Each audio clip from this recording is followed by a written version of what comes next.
Generally, when we think of getting together to play a TTRPG like Call of Cthulhu, we imagine a group of 4 or more players sitting around a table, maybe in the basement.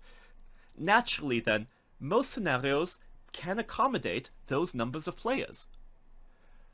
But does that mean that those scenarios are designed for that number of players?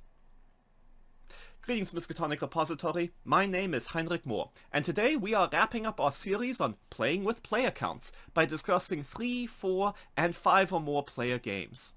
Why you might want to design for that number of players, and what to watch out for if you do. If you're like me, the sweet spot for a scenario is 3 players. 3 players feels to me as providing the right amount of spotlight without anyone feeling overburdened. It's also not so large a group that characters become inclined to break off, at least without seriously considering the potential repercussions. Even if they do though, you still have enough time at the table to give each character individual attention. Remember, when you're only dealing with a single character in a situation, rather than a team of 2 or more, decisions can be made much faster, just like in a 1-player game. See our last video. This means that even if you're juggling 3 separate scenes for 3 different players, it may take you no more time than it would running 2 scenes for 2 teams of 2 or more characters. Another benefit is that if a player is more introverted, being able to rely on 2 other players can help them engage at the level they are comfortable with, without putting them on the spot or risking them being lost in the crowd. 3 players also really enhances the horror of a scenario, because you are still in a group.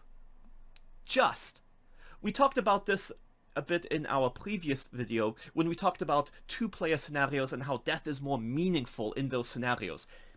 You can still get a lot of that when running for a group of 3. That said, when designing for a group of 3 players, watch out that you don't unintentionally end up creating a game for a 2-player partner pairing and a solo scenario.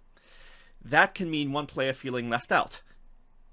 Now, hey, in a horror scenario, one player being isolated from the group isn't really such a bad thing. But if that's what we're going for, let's be intentional about it.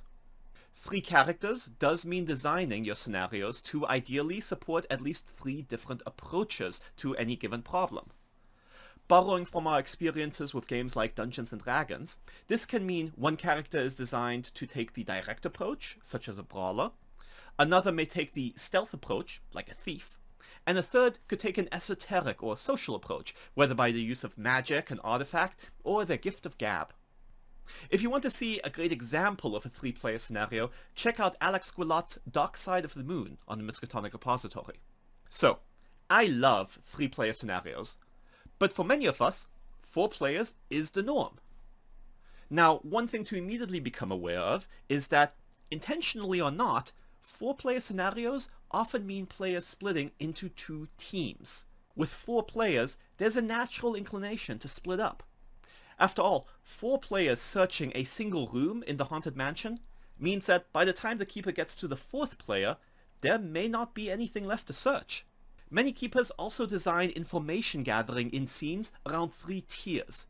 The basic, essential info a character will learn on a successful test, the additional info they get on a hard success, and the hidden information they receive via an extreme success. Players may also want to split up so they feel like they can get more of the spotlight, either individually or with their partner, than they would while they were still in a group of 3 or 4. 4 players also provides the classic TTRPG party setup of fighter, thief, mage, and cleric, or in Call of Cthulhu, the brawler, the sneak, the academic, and the socialite. Now, before you all yell, "Don't split the party," remember that the party splitting up like this is predictable. And what's predictable can be designed around. So this provides us another tool around which we can structure our scenarios and introduce interesting decision making. Should the brawler go with the academic? Should the sneak go with the socialite? What pairing risks leaving either team underpowered? These different setups provide many different ways players can combine their abilities to engage in problem solving. It also leaves the potential for backup plans when roles don't go the player's way. Really, these are good reasons for why most scenarios are designed, by default, for groups of 4. unintentionally or otherwise. So, 3 and 4 are all great numbers of players, but what about 5, 6, 7, or more? Well, on the one hand, there's lots of examples in fiction of teams of, say, 5, be they 5 Power Rangers, Sailor Scouts, or 4 teenagers and a dog. We can also find examples for higher player counts. I mean, the Fellowship of the Ring had 9 members. But in my experience at least, once you get above 4 characters, it becomes much more difficult to predict and design for how characters will split up. They might form 2 or more teams of 2 with 1 or more characters acting individually. They could form smaller or larger teams. Think about the 4 hobbits, Merry, Pippin, Sam, and Frodo, or the 3 heroes, Legolas, Gimli, and Aragorn, or the more individual acting Gandalf and Boromir.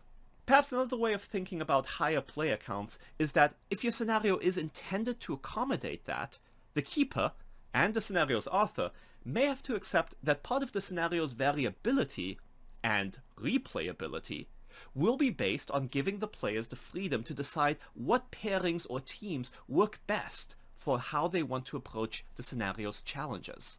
The big challenge for the keeper, of course, and the author, is how to give each player time to shine. Some of the tools for doing so in scenario design are to create explicit connections between different pre-gens, or having group checks wherein everyone must participate, but in a slightly different way. It also becomes even more important to plan for what happens when a character dies or goes indefinitely insane early in a scenario.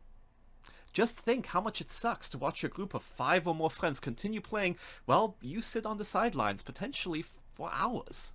Higher player count scenarios provide you with some of the most interesting design challenges. This can lead to really unique games. Consider, for example, Gatsby and the Great Race by Paul Fricker. Again though, perhaps because they are so challenging to write, there aren't many examples of this on the Miskatonic repository. So, consider whether games designed to be run for larger groups may be something you want to explore. So, have you written or played in any scenarios designed for specific player counts? Or maybe you've run a scenario several times with different numbers of players. How did the experience change? Was it better? Worse? And might the scenario have been improved had the author specified the number of players? I look forward to hearing what you think and learning about your experiences. Until then, stay tuned for more.